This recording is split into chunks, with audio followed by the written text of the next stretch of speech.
Hello, my name is Bronagh Corr McNicholl and I'm an artist in resident in the Western Trust.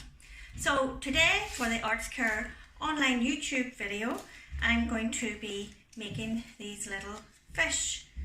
So as you can see, we've got lots of different types. And there's a few different ways of doing it. So that's what we're doing today. Thank you. Okay, so as you can see here, I've got lots of lovely origami papers which you can pick up in places like the Works or online. And there's all beautiful patterns and lots of beautiful colours.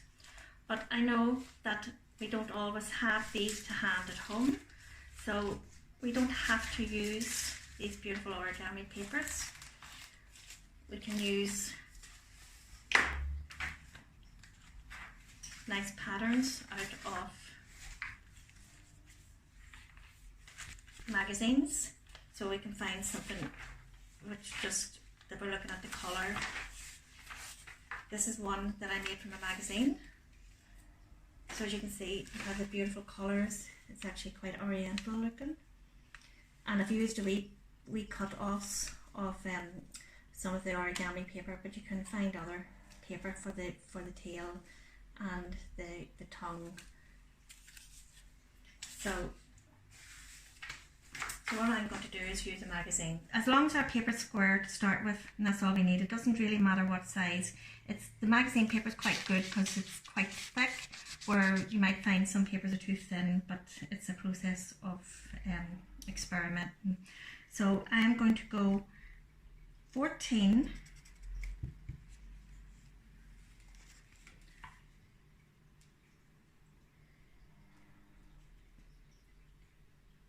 by 14, so I'm going to bring that up to here.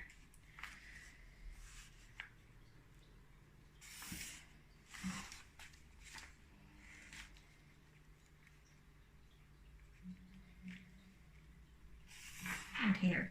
So now we sort of have a square. You'd probably, if you found something else, you would have to measure out your full square, but this sort of has made it easy for us. So I'm going to take a pair of scissors, so you might need help with this.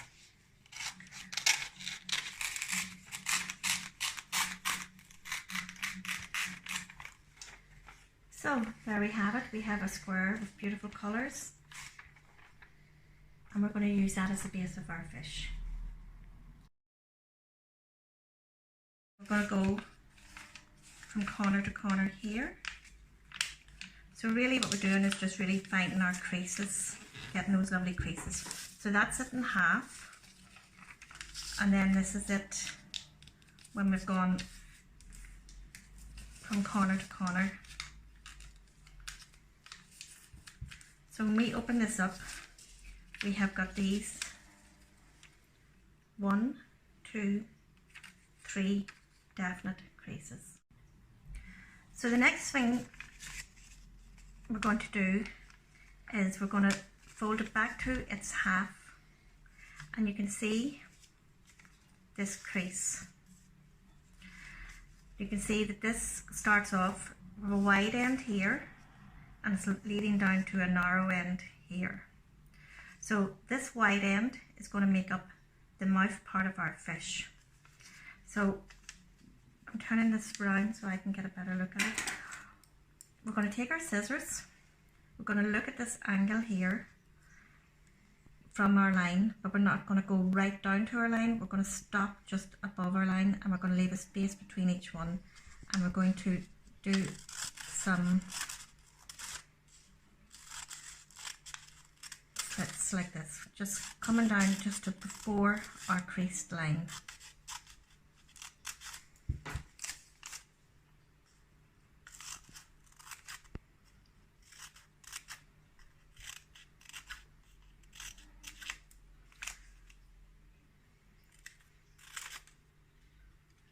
So we're just going to we're not going to come right to the end because we'll lose our strength of structure. So when you open that up, you can see we have this type of effect. Okay. So the next thing to do is that we're going to create the cone of our body shape. So instead of coming to the halfway point here, we're now taking this over to that other crease, this crease here. We're going to get our glue.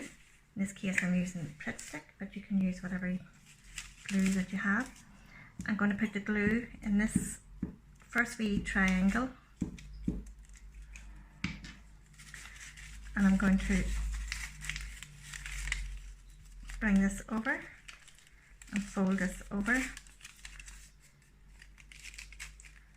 So now we have a cone shape.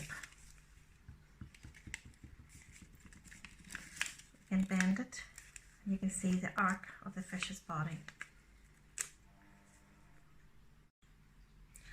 Okay, so to create the tail and the fins, I found this really nice colours and print in this magazine here.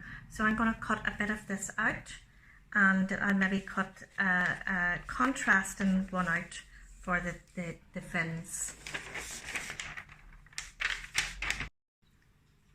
Okay, so now I have my other two pieces of coloured paper, so I'm going to use this for the fins of the fish, such as what we've done in this here, and I'm going to use this for the tail.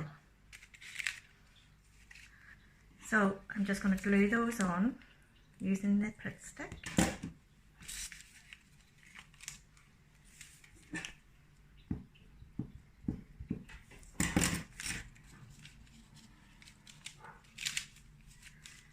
You can see we have the basic body of our fish, or it could be a really cool aeroplane.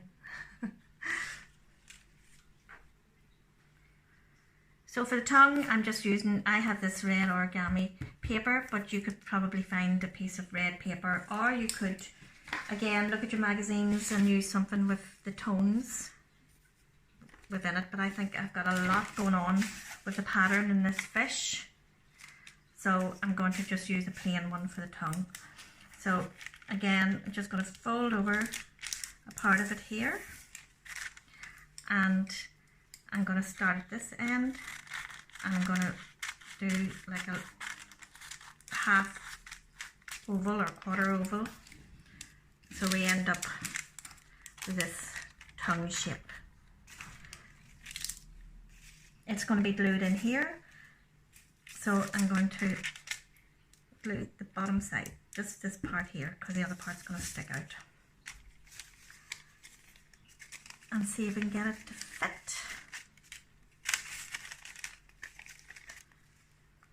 There you go, might be a little bit of off skew, but he's a quirky fish. If you bend him down like that, we're getting the fish shape.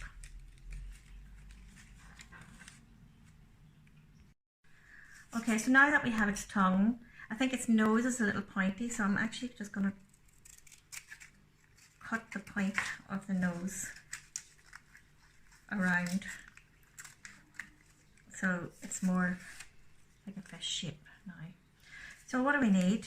Our fish needs to see where it's going to go, so we're going to make eyes. Cut two separate circles out.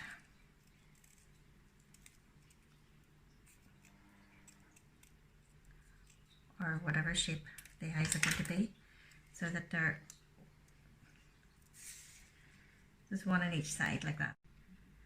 Okay, so I've sort of cut out rough teeth, and I'm going to try and glue them to the inside of the mouth. So we might have to twist the paper a little to follow the curve.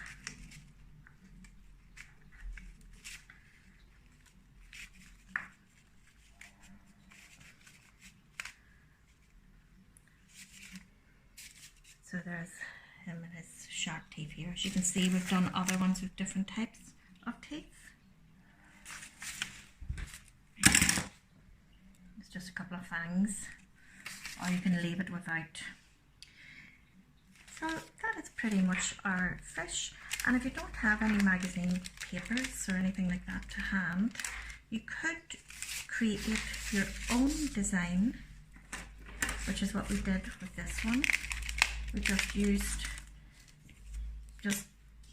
did squiggles and coloured in certain parts and then cut our square out of that. So we ended up with this fish.